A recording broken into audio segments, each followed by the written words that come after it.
Baik, Assalamualaikum warahmatullahi wabarakatuh. Perkenalkan, nama saya Grifani.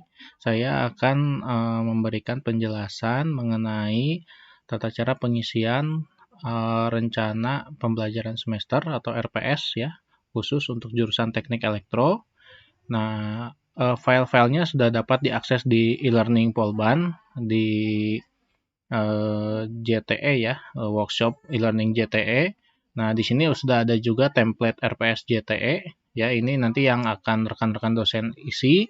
Nah, namun di sini juga sudah tertera ada beberapa teori baik itu mengenai peta konsepnya ya, contoh peta konsep, jenis peta konsep, lalu juga ada rumusan KKNI, SNDikti dan ABET ya, keterangannya seperti apa. Nanti kita akan buka juga.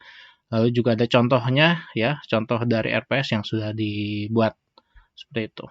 Nah, rekan-rekan dapat melakukan unduh file ya template RPS JTE ini ya, nanti secara garis besar file yang akan muncul ada seperti ini. A few moments later. Nah, baik, ini adalah contoh dari rencana pembelajaran semester ya yang sudah saya buat. Nah, jadi penyamaan persepsi terkait format ya dan isinya akan saya coba jelaskan di sini juga.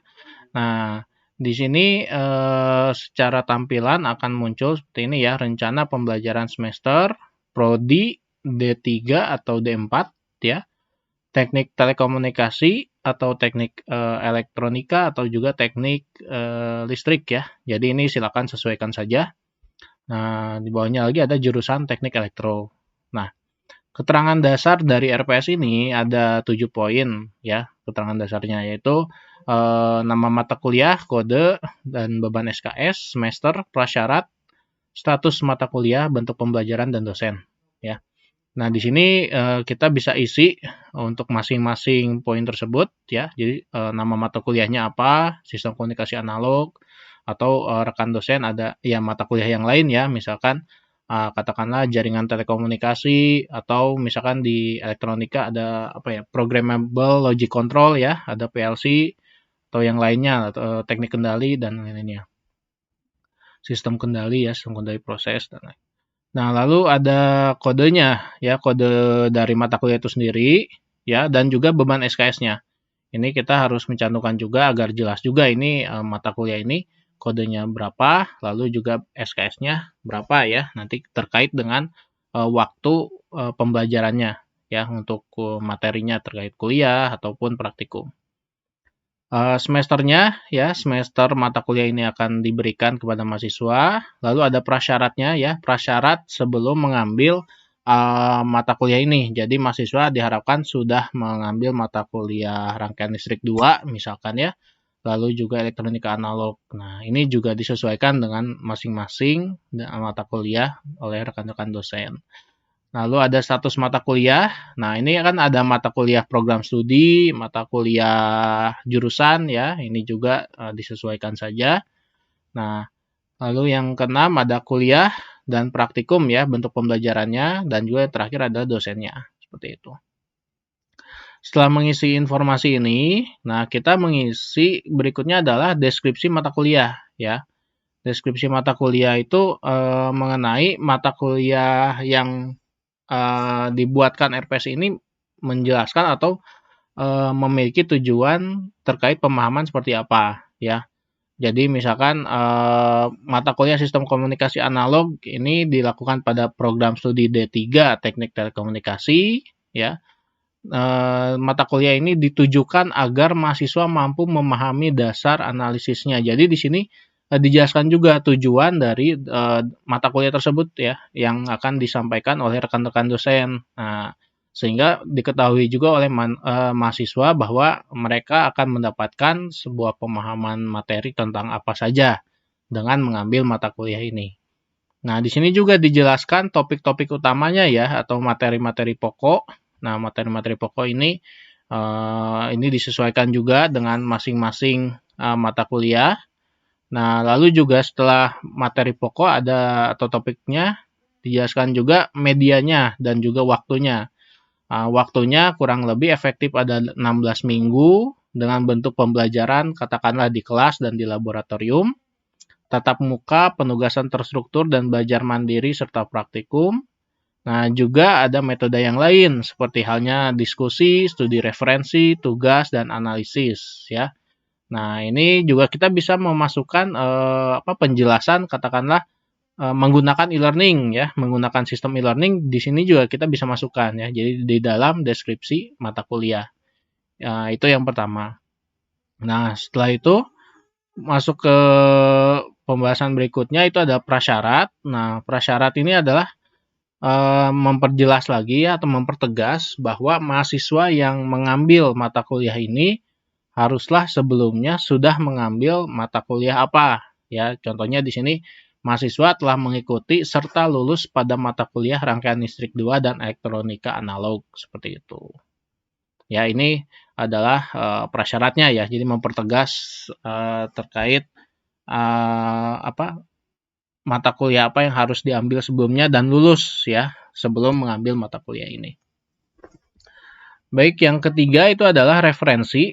Nah, referensi ini sebenarnya nanti akan ada referensi utama dan pendukung, tapi di pembahasan yang ini ya di sub yang ini poin nomor 3, referensinya silakan cantumkan semuanya ya, baik yang utama ataupun pendukung ya. Nanti referensi dibagi utama dan pendukungnya akan terlihat di tabel. Nanti di tabel paling bawah akan diperjelas lagi mana referensi utamanya, mana referensi pendukungnya. Seperti itu. Nah, setelah itu ada nomor 4, itu adalah capaian pembelajaran. Nah, capaian pembelajaran lulusan ini sebenarnya berkaitan dengan CPL juga dari program studi masing-masing. Ya, jadi kalau kita melihat dari SNDikti itu ada beberapa poin ya, ada sikap, pengetahuan umum, sikap, kemampuan umum, kemampuan khusus, dan pengetahuan ya, pemahaman dan pengetahuan. Nah, itu kita harus diperjelas untuk mata kuliah ini learning outcome-nya akan seperti apa atau capaiannya akan sampai mana ya. Umumnya untuk sikap dan kemampuan umum itu sama ya. Jadi bisa dilihat di file yang sudah saya upload juga di e-learning bahwa di situ ada keterangannya ya untuk sikap dan kemampuan umum. Coba sebentar saya sambil ditampilkan. Nah, ini ya.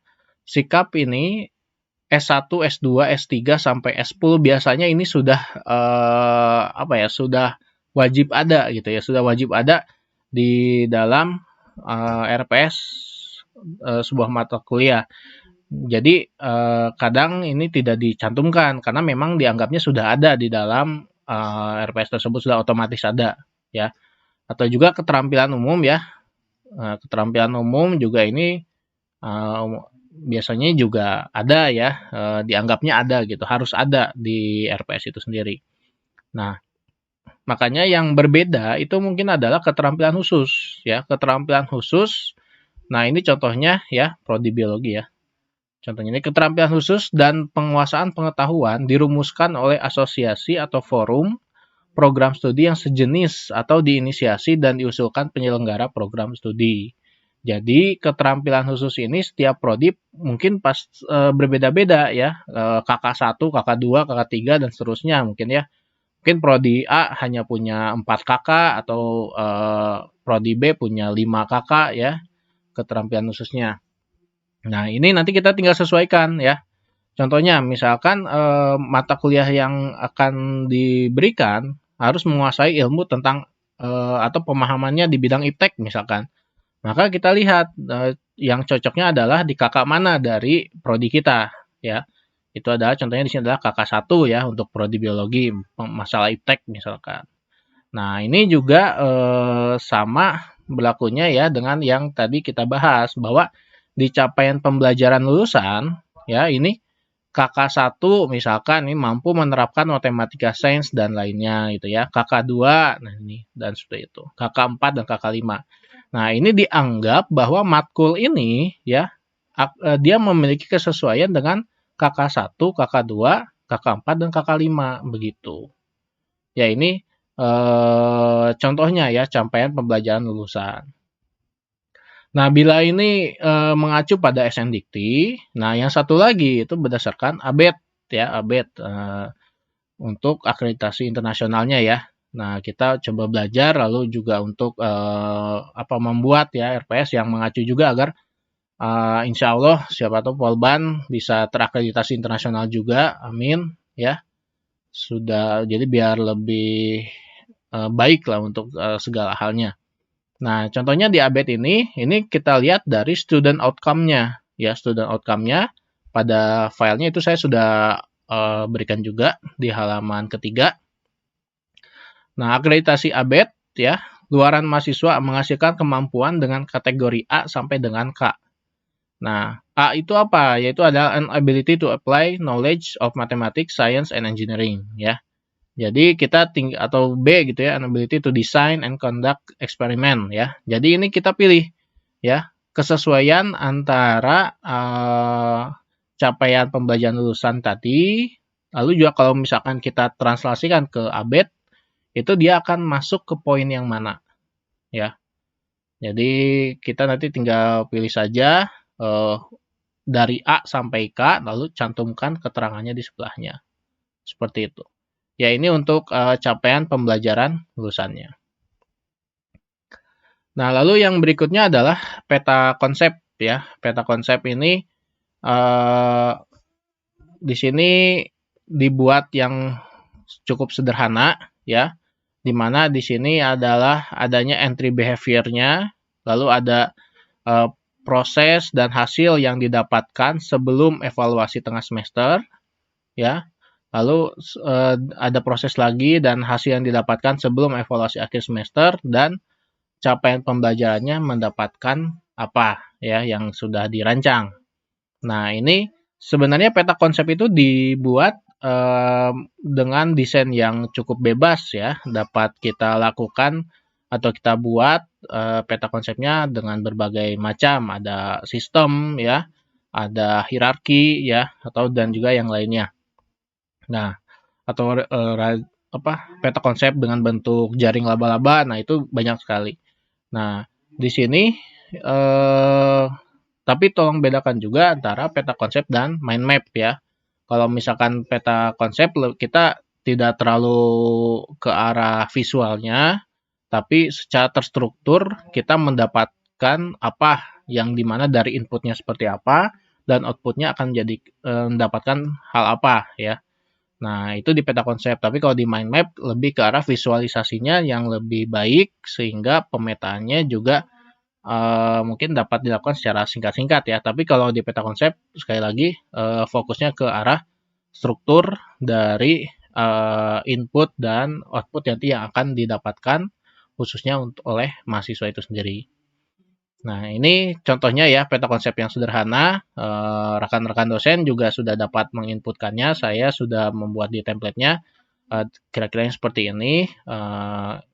Cukup sederhana dilakukan. Mulai dari entry behavior-nya. Jadi bahwa sebelumnya mahasiswa harus mendapatkan apa. Ya, sebelum masuk ke matkul ini. Lalu setelah memiliki entry behavior ini. Lalu dia akan mendapatkan atau melakukan proses apa sehingga memiliki kemampuan yang diharapkan. Contohnya mampu menjelaskan konsep modulasi analog, lalu juga mampu memodelkan secara matematik, mampu memodelkan sistem pemancar ya. Lalu dijeda dengan evaluasi tengah semester. Nah, setelah evaluasi tengah semester, proses berikutnya lagi, proses dan hasilnya yang akan didapatkan oleh mahasiswa tersebut. Dijeda lagi oleh evaluasi akhir semester dan disimpulkanlah bahwa setelah evaluasi akhir semester diharapkan mahasiswa sudah memiliki kemampuan yang sesuai dengan capaian pembelajaran yang sudah dirancang seperti itu. Ya, ini adalah peta konsepnya. Baik, untuk hasil belajar ya, hasil belajar atau CPMK ya, capaian pembelajaran mata kuliah ini juga dibuat disesuaikan dengan mata kuliah masing-masing. Nah, biasanya hasil belajar ini kita mengacu dengan 4 poin ya. Ada 4 poin yaitu A, B, C, D. A itu adalah audiensnya, B itu behavior, C itu condition, dan D itu adalah degree. Ya, jadi kita menyusun kalimat itu dengan ABCD ini. Nah, A itu audience, berarti mahasiswa ya. Nah, mahasiswa mampu melakukan ya behavior-nya ya, behavior dia mampu melakukan apa? Mampu melakukan analisis tentang konsep dan teknik modulasi analog misalkan ya, yang akan digunakan dalam perencanaan sistem telekomunikasi radio. Nah, itu adalah condition ya.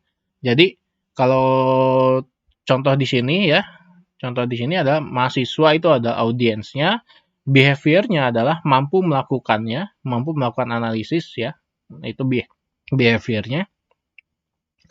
Nah, yang akan digunakan dalam perencanaan sistem. Nah, kondisinya ya, jadi kondisinya itu akan digunakan dalam perencanaan sistem ya. Dan degree itu memiliki nilai ya, misalkan parameter bahwa hal itu berhasil dilakukan itu bagaimana berdasarkan kuantitatif kan. Nah, atau misalkan kualitatif sesuai standar. Nah, di sini dicantumkan adalah sesuai standar QoS dan CCITT. Jadi, ini adalah ABCD-nya ya. Mahasiswa A mampu melakukan analisis dan tentang konsep dan teknik modulasi analog adalah B, behavior, yang akan digunakan dalam perencanaan sistem telekomunikasi radio analog adalah C, condition-nya, sesuai standar QoS dan CCITT. Itu adalah D, degree-nya ya. Nah, berikutnya itu adalah bahan kajian ya. Bahan kajian itu mengetahui pengertian umum, noise, pengertian sinyal. Ini contoh-contohnya ya, topik ya. Topik utama yang akan dibahas pada matkul ini. Jadi tinggal disesuaikan juga oleh rekan-rekan dosen pembuatannya mau berapa topik yang akan dibuat atau diberikan juga ya kepada mahasiswa seperti itu. Nah, berikutnya adalah metode pembelajaran dan kode etik perkuliahan ya. Di sini ada deskripsi juga dari perkuliahan. Perkuliahan itu seperti apa ya? Penjelasannya ya. Ini mungkin ada yang berbeda ya. Bisa jadi ada kelompok belajar atau misalnya studi kasus ya. Bukan ke proyek tapi ke studi kasus. Nah, atau juga mungkin ada proyek kelas gitu kan. Ini bisa dijelaskan di sini juga ya. Penugasan terstruktur ya atau yang lainnya. Ini mengenai perkuliahan. Lalu ada diskusi dan tutorial ya, ini juga umum dilakukan pada saat perkuliahan. Nah, silakan kita jelaskan saja apa maksud dari metode diskusi dan tutorial ini. Begitu. Ya, di sini juga ada yang akan kita lakukan. Misalkannya hal ini didiskusikan secara antara mahasiswa dan dosen, baik tatap muka maupun lewat e-learning. Misalkan ya, kita bisa masukkan ke arah sana. E-learning bisa dimasukkan nih di penjelasan metode ini. Lalu juga kehadiran ya, misalkan mahasiswa wajib hadir di kegiatan selama 1 semester minimal 85%, contohnya ya, sebagai syarat mengikuti UAS. Nah, atau juga keterangan mengenai absensinya di e-learning seperti apa, kita juga bisa mencantumkan di sini, di kehadiran ya. Jadi katakanlah mungkin ada rekan dosen yang membuat case-nya bahwa absensi yang boleh dilakukan yang penting di hari yang sama, atau absensi boleh dilakukan hanya pada saat mata kuliah sedang berlangsung. Nah, itu kan berbeda-beda ya untuk setiap dosen. Silakan dibuat saja, disesuaikan dengan mata kuliah yang rekan dosen ampu.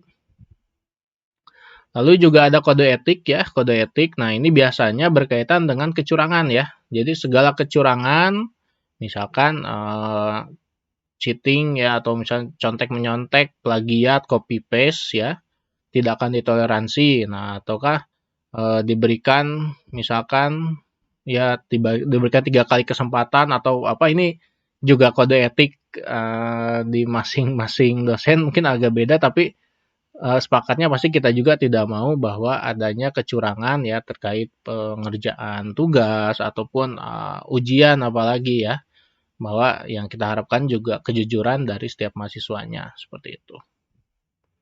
Nah, setelah itu adalah adanya evaluasi kualitas mahasiswa. Nah, selain kita memberikan materi atau pemahaman kepada mahasiswa, kita juga membutuhkan sebuah evaluasi bahwa kualitas kuliah kita itu seperti apa ya, kualitas kuliah yang telah kita berikan kepada mahasiswa. Nah, apakah itu sudah mumpuni, apakah itu sudah baik untuk diterima oleh mahasiswa, atau misalkan ternyata tidak terlalu adanya komunikasi dua arah, nah itu bisa menjadi bahan evaluasi bagi kita semua. Itu. Nah, salah satu bentuknya, contohnya adalah menggunakan kuesioner. Jadi kuesioner yang akan dibagikan di awal dan juga di akhir perkuliahan. Ya, jadi misalkan di awalnya mereka diberikan kuesioner dan kita mengetahui bahwa mereka itu memiliki pemahaman materi sampai mana. Nah, tapi ketika di akhir juga kita berikan kuesioner. Kita mengetahui bahwa setelah mengikuti mata kuliah ini, apakah pemahaman mereka itu bertambah atau misalkan sama saja atau bagaimana. Nah, itu juga akan menjadi bahan evaluasi untuk kita semua. Oke, berikutnya itu adalah jadwal perkuliahan. Itu jadwal perkuliahan ini disesuaikan dengan jumlah SKS ya biasanya. Ini saya contohkan 3 jam perkuliahan per minggu, ya maksudnya adalah teori. Lalu juga ada 6 jam praktikum di laboratorium selama 16 minggu efektif. Dan terakhir adalah RPS dalam bentuk tabelnya ini ya. RPS. Oke, berikutnya ini adalah rencana pembelajaran semester ya, yang akan dibuat berdasarkan tabel ya, nanti di bawahnya akan ada tabel penjelasan mengenai apa saja yang harus dibuat atau dilakukan ya, lalu juga apa aja yang harus diberikan kepada mahasiswa. Nah, ini dimulai dari keterangan lagi mengenai informasi dari mata kuliah itu sendiri ya, kita isikan. Lalu juga capaian pembelajarannya ya, capaian pembelajaran yang dibebankan pada mata kuliah ini berkaitan dengan CPL dari program studi ya, CPL program studi. Lalu yang berikutnya adalah hasil belajar atau CPMK ya, mata kuliah yang diharapkan. Jadi capaian pembelajaran mata kuliah ya. Nah, ini khusus mata kuliah ini akan didapatkan apa ya umumnya. Nanti dari sini kita akan membreakdown lagi ada sub CPMK, yaitu berkaitan dengan topik-topiknya. Jadi kalau di CPMK itu adalah outputnya dari mata kuliah ini, ya diharapkan menjadi apa, ya mahasiswa mendapatkan apa. Sedangkan di sub CPMK nanti di output dari setiap topiknya, gitu. Oke, berikutnya ini adalah contohnya ya dari RPS yang dibuat bahwa ada kolom minggu, ya minggu keberapa, kemampuan akhir yang diharapkan atau sub CPMK. Nah, bahan kajian ya atau topiknya di sini maksudnya. Lalu ada kegiatan, bentuk dan metode pembelajaran. Ada waktunya, lalu pengalaman belajar mahasiswanya. Nah, lalu juga kriteria penilaian dan indikator kelulusan. Di mana di sini ada kriteria penilaian, lalu juga ada indikatornya. Lalu disertai dengan bobotnya dan referensinya seperti itu. Nah, ini contohnya ya. Jadi yang misalkan saya isikan minggu ke-1 dan 2 ya. Ini boleh minggu 1, minggu 2, minggu 3, minggu 4 kalau memang topiknya sama dan juga kompleks untuk dijelaskan boleh saja. Jadi ini diberikan kebebasan kepada rekan dosen untuk mengisinya ya. Atau misalkan satu topik cukup 1 minggu, itu juga nggak ada masalah ya. Jadi minggu ke-1 topiknya apa ya, seperti itu. Nah, kemampuan akhir yang diharapkan. Nah, sub CPMK mahasiswa mampu menjelaskan konsep sistem komunikasi ini. Contohnya ya, ini masih juga mengacu pada konsep ABCD tadi ya, attendance, behavior, condition dan degree ya. Seperti itu. Nah, ini adalah sub CPMK yang berarti kemampuan akhir dari topik yang telah kita berikan pada minggu pertama misalkan ya, atau pada minggu ke-1 dan ke-2 contohnya yang saya buat seperti itu. Nah, setelah itu ada bahan kajiannya. Nah, ini ada topiknya apa saja ya. Misalkan rekan dosen cantumkan yang berkaitan dengan topik A itu apa saja ya. Ini contohnya pengertian sistem telekomunikasi, komponennya, media dan lainnya gitu. Nah, berikutnya adalah kegiatan, bentuk dan metode pembelajaran. Nah, kegiatannya itu apa saja? Tadi kan sebelumnya kita sudah bahas ada misalkan tatap muka. Ya, tatap muka itu apa? Ceramah dan active learning misalkan. Lalu ada penugasan terstruktur ya. Penugasan terstruktur itu diskusi dan memberikan ilustrasi atau contoh kasus yang merangkum poin penting dalam peta informasi, baik itu melakukan presentasi hasil diskusinya ya. Atau juga ada mandiri ya. Mandiri mencari informasinya, referensinya ya. Ini biasanya berkaitan dengan tugas ya. Lalu juga ada praktikum ya. Praktikum kita juga harus menjelaskan praktiknya di mana. Lalu kelasnya ini apakah dibagi 2 sesi atau misalkan dicampurkan ya, itu silakan dibuat juga ya, disesuaikan. Nah, waktunya juga sama, ini ada biasanya kan 1 jam itu 50 menit ya. Nah, berapa lama waktu untuk tatap muka ini? Jadi ini saling korelasi ya. Misalkan tatap muka berapa, penugasan terstrukturnya berapa, seperti itu. Praktikumnya berapa. Nah, selain kita mendesain apa yang akan kita berikan, kita juga harus menganalisa pengalaman belajar mahasiswanya itu akan menjadi seperti apa. Nah, apakah pada tatap muka apa yang akan mahasiswa dapatkan? Katakanlah yang pertama menyimak informasi itu ya, atau penugasan terstruktur. Nah, maka mahasiswa diharapkan melakukan diskusi dalam kelompok atau kelas, menyimpulkan, memaparkan hasil, dan juga menerima umpan baliknya. Umpan baliknya kan ketika hasil diskusi itu kita akan diskusi antar kelompok atau dengan dosen dan mahasiswa, itu kan ada umpan baliknya ya antar subjeknya. Lalu juga ada mandiri ya, berkaitan dengan tugas, atau praktikum juga melakukan praktik berdasarkan teori dasar yang telah diperoleh. Nah, atau juga ada yang berkaitan kegiatannya itu ada project misalkan. Nah, project juga bisa dimasukkan di kegiatannya ya di sini misalkan ya. Katakanlah project seperti apa, waktunya berapa lama, pengalamannya seperti apa di mahasiswa itu sendiri, begitu. Nah, dari poin-poin tersebut kita juga harus melakukan penilaian ya. Penilaian kriteria dibagi 2 ya, ada kriteria penilaian dan indikatornya. Nah, kriteria penilaiannya misalkan dituliskan juga apa yang menjadi kriteria bahwa mahasiswa itu menerima atau mampu untuk menjelaskan dari kemampuan akhir yang kita harapkan ya, yang ini. Jadi ini juga berkaitan dengan bahan kajiannya.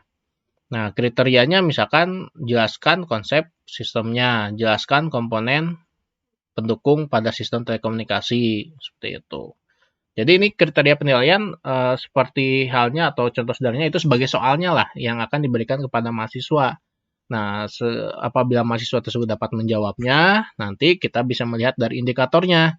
Indikatornya secara kuantitatif atau kualitatif. Nah, kuantitatif contohnya di sini dijabarkan itu adalah jumlah referensi yang diperoleh. Atau kualitatif itu adalah kualitas peta informasinya ya, terstruktur, sistematis dan komunikatif gitu. Ya. Tadi di sini ada juga instrumen ya, instrumennya ini